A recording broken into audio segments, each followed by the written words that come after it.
Not many teams rely on 11 personnel under center. Mcvay expects the receivers to block, and that's where I'll move this video, is talking about how he utilizes Nacua in the run game. Generally, you're talking about compressed formations under center, and you're going to see a lot of this. I already covered it in the first preview, but I'm gonna focus on what I call return motion by Nacua. So motioning from one side and then coming back, and in this case, he's going to insert into the C gap inside of the tight end tackle gap. This is a 4th and 1 against Arizona last week. First possession, return and lead through the C gap up through to the second, potentially the third level of the defense. Don't ask me to explain what Arizona is doing here defensively on a 4th and 1 on the first possession, right near their red zone. I cannot explain it. Clueless to defend the Rams in 2023. I think they gave up 830 yards of offense and 63 total points.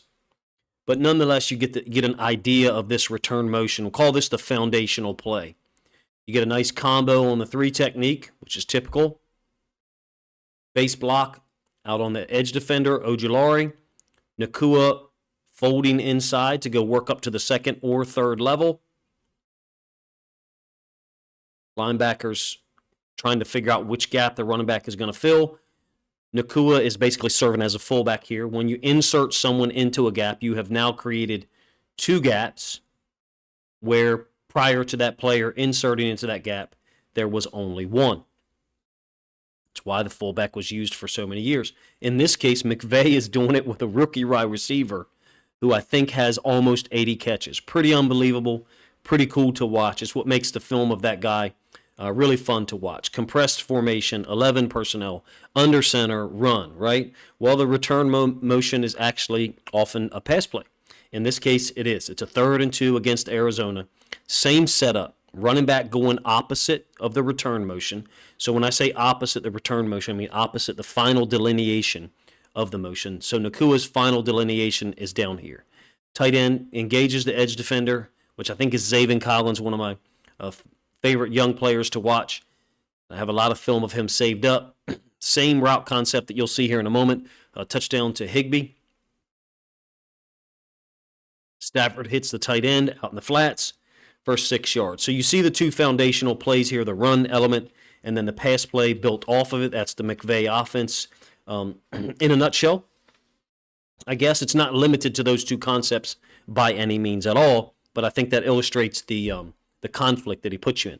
Under center trips, 100% pass. So trips meaning 3 receivers, 1 tight end, under center with the quarterback. I got all pass plays. Who knows? Might come out first play of the game and run the football against the Ravens. It's the way football is. Coaches sometimes realize their own tendencies and go against it. But you got the motion by Nacua inserting into the gap.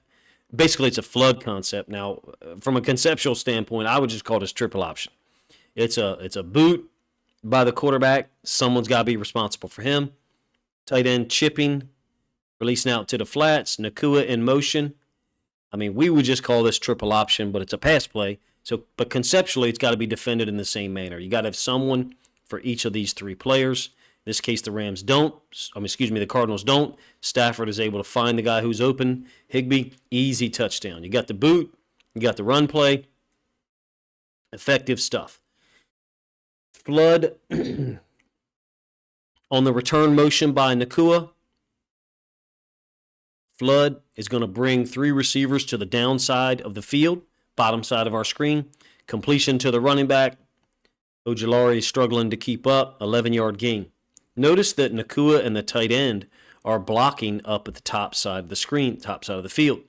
They're responsible for players or gaps up there. Got a half-field read down here. Doesn't mean that Stafford's being helped out. He can't do a full field read. Like, those conversations are ridiculous when talking about NFL quarterbacks. This is just great offensive design and the offensive coordinator recognizing something in the defense where you can get clear out routes or you can create a high-low on a defender, put him in conflict, let the quarterback choose. In this case, he makes the correct choice underneath running back Ojulari trying to trail in space. Can't keep up. There's variations on the run concept, don't get me wrong. When I said it was the foundational play early on, same return motion by Nacua to the tight end side, inserting into the C gap, which is the gap between the tight end and the tackle. In this case, they're pulling the left guard, however, giving you a little bit of a different look. That guard is basically logging the edge defender, which I think is Ojulari again. Williams, the running back, who's pretty quick, bounces it outside. Pistol trips is 100% run, at least from the plays that I have, versus under center trips. Now, this is not the return motion because Nacua isn't returning. He's basically running the motion, but originating from the other side. So imagine that he lined up on the top side of our screen here and motioned down and then returned back. So conceptually, this is the same thing. They're just lining up in trips and having him come from the other side of the formation. Hopefully I said that in a way that makes sense. The running back doesn't hit to that side. I think it's a 14-yard gain against Arizona early in the season. You can see how soft they were playing. This is some of the film that I had before the Ravens played them, and against the run, I was shocked that we didn't run the ball more because of how soft they were against the run. Second iteration that I have of pistol trips, running back following Nacua this time, solid gain, showing you all of these just to illustrate one element of their run game, one element of their under center run game and pistol, and then how they're using Puka Nacua, who's had an amazing season for a rookie wide receiver and is also expected to block. They've always expected their receivers to block. All of them attempt to do so. Atwell, Kupp, even Demarcus Robinson. This one is one of my favorite plays to show you. I actually showed it to you earlier because it's not play action pass. It is under center, but it's not play action pass. Going to be an out to the top side, but watch what Ojulari does to the point man. Additionally, when you have a receiver as a point man here, you're typically talking about a pass play, at least in this iteration of the Rams offense. So I'm trying to tell you some of the things that at least I would look for as far as tendencies. You want to get as much information as possible that your players can use. I love the physicality of jamming up a talented receiver like Nacua or Kupp or Atwell when you can. Atwell's a dangerous X-receiver over there. A lot of space, a lot of cushion being afforded there. That's not the type of cushion that Brandon Stevens is going to allow, nor Marlon Humphrey, perhaps Ronald Darby. That's my look at some of the plays that I thought were notable from an under center standpoint. Again, I did another video on under center run plays, and I'll link that one up here or in the description so you can check it out.